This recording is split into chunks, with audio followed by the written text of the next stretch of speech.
Hello champs, I hope you all are doing great. इस video में मैं आपके साथ बात कर रही हूँ ग्रॉस प्रॉफिट रेशो के बारे में।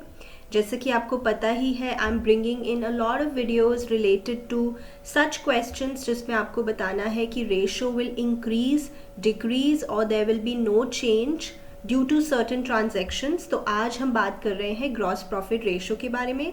आप में से ही कुछ बच्चों ने रिक्वेस्ट किया था, इसलिए मैं लेकर आई हूँ ये video. Okay, gross profit ratio क्या होती है? This is one of the profitability ratios, आपको पता है, और ये परसेंटेज में कैलकुलेट होती है। वेरी सिंपल, दिस इज कि सेल्स का कितना परसेंट जीपी है या ग्रॉस प्रॉफिट है, सेल्स का कितना परसेंट ग्रॉस प्रॉफिट है, ये हमें बताती है।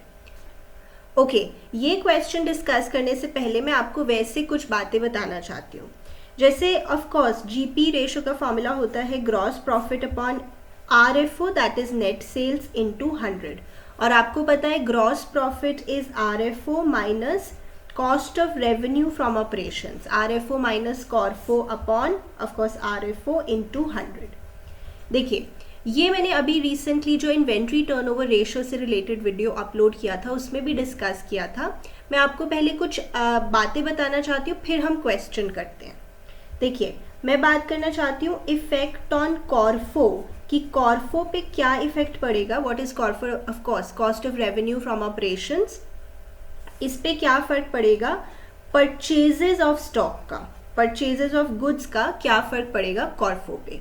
आपको पता है cost of revenue from operations आपके 11th क्लास का कॉस्ट ऑफ गुड्स सोल्ड है, जिसका ऑफ कोर्स बिल्कुल लॉजिकल सा फॉर्मूला होता है opening inventory plus net purchases plus direct expenses minus closing inventory, right. So purchases का क्या फर्क पड़ेगा कॉर्फो पे? Let me write the formula first. Opening inventory plus net purchases plus direct expenses minus closing inventory, right. अब देखिए, अगर आपने purchases की हैं तो ऑफ कोर्स परचेजेस बढ़ जाएंगी, और नॉर्मल सा सोच के देखो, अगर आपने परचेज किया है तो जो साल के एंड में स्टॉक बचेगा वो भी ज़्यादा होगा, because closing stock is a part of purchases. अगर आपने परचेजेस की है तो एंड में जो आपके पास स्टॉक बचेगा वो भी ज़्यादा होगा। अब देखो, परचेजेस भी इंक्रीज हो रहा है और क्लोजिंग स्टॉक भी इंक्रीज हो रहा है बाय द सेम वैल्यू, और एक पॉजिटिव में है एक नेगेटिव में है। तो actually there will be no change in CORFO. आप मेरे साथ नोट कर लीजिए ये बात कि अगर आपने परचेज ऑफ गुड्स किया है तो इसका कोई फर्क नहीं पड़ेगा कॉर्फो पे। Thinking like this. ओके, अब मैं आपको बताना चाहती हूँ कि सेल ऑफ गुड्स का या सेल्स का क्या फर्क पड़ेगा कॉर्फो पे। मैं सिर्फ अभी cost of revenue from operations की बात कर रही हूँ। Again writing the same formula, opening inventory plus net purchases plus direct expenses minus closing inventory. अगर आपने सेल्स की है, अगर आपने सेल्स की है तो जो आपका क्लोजिंग स्टॉक होगा वो कम हो जाएगा, बिकॉज आपने सामान बेच दिया है तो स्टॉक कम हो जाएगा जो साल के एंड में बचेगा, राइट। ये नेगेटिव में है।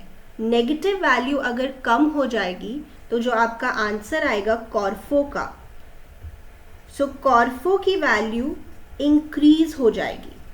लेट मी रिपीट, अगर सेल्स होंगी उस वजह से, right. Opening inventory plus net purchases plus direct expenses minus closing inventory. Sales की वजह से आपका क्लोजिंग इन्वेंट्री कम हो गया, ये एक नेगेटिव में फिगर है। नेगेटिव फिगर कम हो गई तो जो आपकी वैल्यू होगी वो बढ़ जाएगी।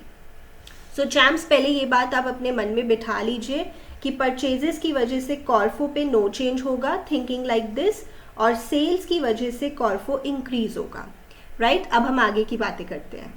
Okay champs, let's look at the first part now, purchases of stock in trade. जैसे मैंने अभी आपके साथ कुछ डिस्कस किया था उसको ध्यान रखिएगा। ग्रॉस प्रॉफिट का formula gross profit upon RFO into 100। क्या मैं ग्रॉस प्रॉफिट की जगह RFO माइनस कॉर्फो भी लिख सकती हूँ? Yes of course. Net sales minus cost of goods sold gives you GP। Now ध्यान से देखिएगा, परचेजेस की वजह से सेल्स पे तो कोई फर्क नहीं पड़ेगा ना, सेल्स पे कोई फर्क नहीं है।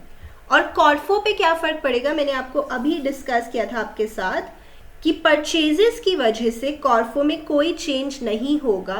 इवन दो परचेजेस बढ़ जाएंगी और क्लोजिंग इन्वेंट्री बढ़ जाएगी, फिर भी कॉर्फो पे कोई फर्क नहीं पड़ेगा, बिकॉज ये दोनों सेम वैल्यू से बढ़ रहे हैं और एक पॉजिटिव है एक नेगेटिव है। So there be no change in cost of revenue from operations, but आपको पूरा लिखना है that due to purchases of stock, obviously purchases की वैल्यू इंक्रीज हो जाएगी, क्लोजिंग इन्वेंट्री की वैल्यू भी इंक्रीज हो जाएगी, बट एक पॉजिटिव है एक नेगेटिव है, so cost of revenue from operations की वैल्यू पे कोई फर्क नहीं पड़ेगा, राइट? अब देखिए सेल्स पे तो वैसे ही कोई फर्क नहीं पड़ रहा, cost of revenue from operations की वैल्यू पे भी कोई फर्क नहीं पड़ रहा, so what is your answer? Your answer is that ratio will not change, ratio will not change. I hope you're getting this. चलिए champs, let's look at the next part. Purchases return rupees 15,000. हमें इसका effect बताना है gross profit ratio पे. Again gross profit upon RFO into 100. Gross profit की जगह मैं लिख सकती हूँ net sales minus cost of revenue from operations upon RFO into 100. मेरी बात ध्यान से सुनिएगा. परचेजेस रिटर्न की वजह से आपका सेल्स पे तो कोई फर्क नहीं पड़ेगा, राइट? बट इसका आपका cost of revenue from operations पे कुछ फर्क पड़ सकता है. Let us see. देखिए cost of revenue from operations का formula again opening inventory plus net purchases plus direct expenses minus closing inventory. मैं कोशिश कर रही हूँ कि आपको पूरा डिटेल में समझाऊं, मैथमेटिकली भी और वैसे भी. ओके, परचेजेस रिटर्न की वजह से ऑब्वियसली इसका नॉर्मल सा मीनिंग है जो सामान आपने खरीदा था अब आप उसको वापस कर रहे हो, तो इस वजह से आपकी परचेजेस की वैल्यू कम हो जाएगी ऑफ कोर्स, क्योंकि यहाँ पे परचेजेस रिटर्न माइनस होता है. और क्योंकि स्टॉक जा रहा है आपके यहाँ से, तो आपकी जो क्लोजिंग इन्वेंट्री है उसकी वैल्यू भी हो जाएगी कम, because stock is going out.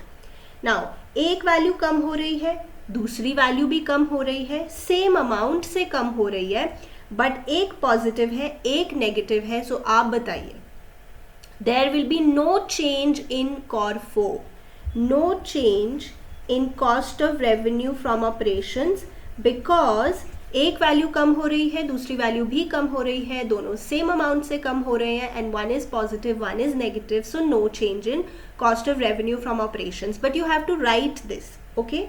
So cost of revenue from operations पे भी कोई फर्क नहीं पड़ रहा है. तो अब आप बताइए व्हाट द कंक्लूजन इज, किसी चीज पे भी फर्क नहीं पड़ रहा ना. So the ratio will not change, ratio will not change. I hope you are getting champs. Okay champs, next point, please allow me to explain this in full detail ताकि आपको कोई डाउट ना रहे. अगर आप इसका आंसर बुक से पढ़ेंगे हो सकता है आपको समझ ना आए, इसलिए मैं आपको मैथमेटिकली पूरा समझाना चाहती हूँ. Please try to understand this. Revenue from operations on sale of stock in trade rupees 85,000, यानी आपने सेल्स की है. अब आपको इसका ग्रॉस प्रॉफिट रेशियो पे फर्क बताना है. बहुत अच्छे से समझेंगे. ग्रॉस प्रॉफिट रेशियो का formula of course gross profit upon revenue from operations into 100. Can I write gross profit की जगह RFO minus CORFO? Yes, as we are doing so far. अब देखिए यहाँ पे मैं वैल्यूज लेके आपको समझाना चाहती हूँ because it will be easier for you to understand. Right now हमारी ग्रॉस प्रॉफिट रेशियो कितनी थी? 25%, राइट? यानी कि हाइपोथेटिकली हम कह सकते हैं कि न्यूमरेटर होगा 25,000, डिनोमिनेटर जैसे होगा 1 लाख इंटू 100, ऐसे हम अज्यूम कर सकते हैं. 25,000 न्यूमरेटर, डिनोमिनेटर 1 लाख इंटू 100. अब यहाँ पे क्या मैं ऐसे लिख सकती हूँ 1 lakh minus 75,000 upon 1 lakh into 100. Yes, ऐसे मैं अज्यूम कर सकती हूँ बिकॉज मेरी ग्रॉस प्रॉफिट रेशियो 25% है. आप कैसे भी अज्यूम करें, अगर ठीक अज्यूम कर रहे हैं आपका आंसर सेम निकलेगा. तो देखो यहाँ पे RFO की वैल्यू हमने 1 लाख अज्यूम कर ली है, कॉर्फो की वैल्यू 75,000 अज्यूम कर ली है, GP आपका 25,000 ही बन रहा है. 25,000 अपॉन 1 लाख इंटू 100, 25%, राइट? अब ध्यान से देखिएगा, आपने सेल्स की है 85,000 की. It is not difficult for you to appreciate कि अगर आपने सेल्स की है तो RFO की वैल्यू बढ़ जाएगी. यस, अब RFO की वैल्यू आपकी 85,000 से बढ़ जाएगी. So now the new value will be 1,85,000 minus, अभी मुझे कॉर्फो के बारे में बात करनी है, जस्ट वेट फॉर दैट, और नीचे भी सेल्स की वैल्यू बढ़ जाएगी. क्या ये समझना मुश्किल है? नहीं, बिकॉज सेल्स की वजह से सेल्स की वैल्यू ही तो बढ़ा रहे हैं और क्या कर रहे हैं। अब चैम्प्स हम ये देखेंगे कि सेल्स की वजह से cost of revenue from operations पे क्या फर्क पड़ेगा। Okay, cost of revenue from operations का अगेन हम फॉर्मूला लिख रहे हैं, opening inventory plus net purchases plus direct expenses minus closing inventory. Sales की वजह से मैंने आपको बिगिनिंग ऑफ द वीडियो में भी बताया था कि सेल्स की वजह से जो कॉर्फो की वैल्यू है वो इंक्रीज हो जाएगी।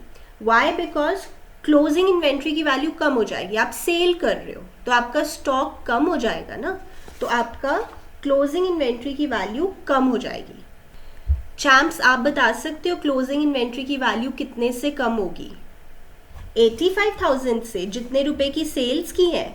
नहीं, सेल्स की वैल्यू में तो प्रॉफिट इंक्लूडेड होता है और हमें क्लोजिंग इन्वेंट्री को कॉस्ट पे वैल्यू करना है। प्रूडेंस का कॉन्सेप्ट भी कहता है कॉस्ट और net realisable value whichever is lower.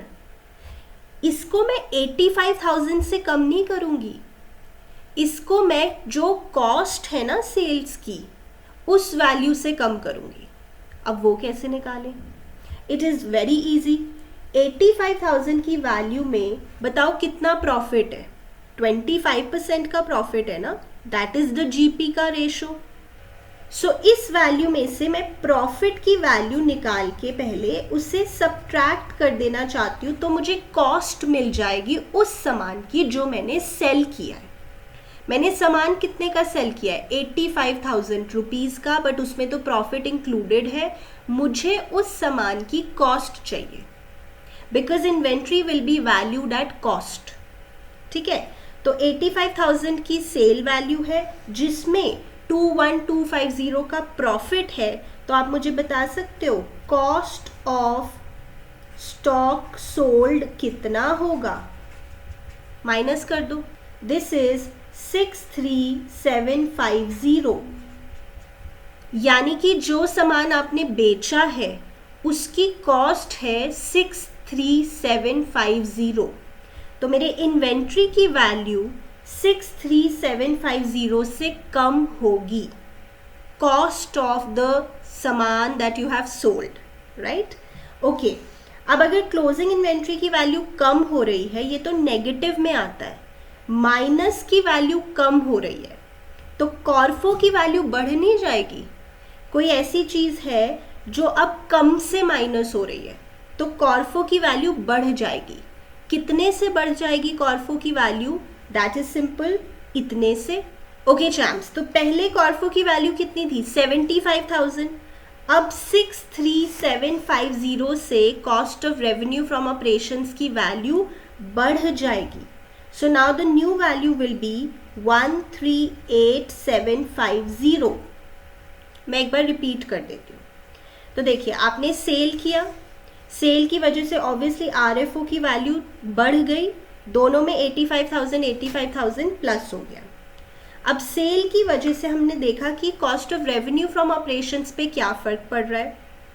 अगर आपने सेल्स ज़्यादा की है तो अब आपका जो क्लोजिंग स्टॉक बचेगा at the end of the year वो कम हो जाएगा।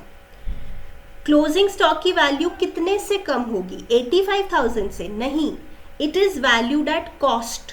और आप तो सामान जितने का बेचा है वो वैल्यू बता रहे हो, उसमें तो प्रॉफिट इंक्लूडेड है।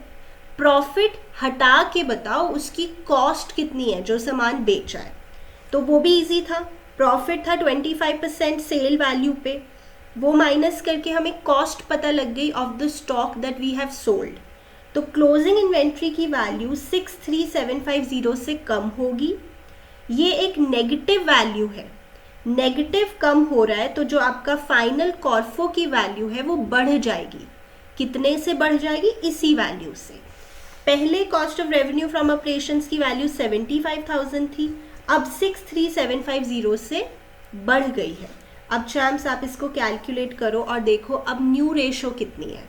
न्यू रेशो अभी भी 25%।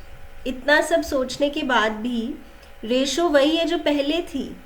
So gross profit ratio will not change here also, but you have to think properly. You cannot cram it, right? So the conclusion is that ratio will not change or remain unchanged.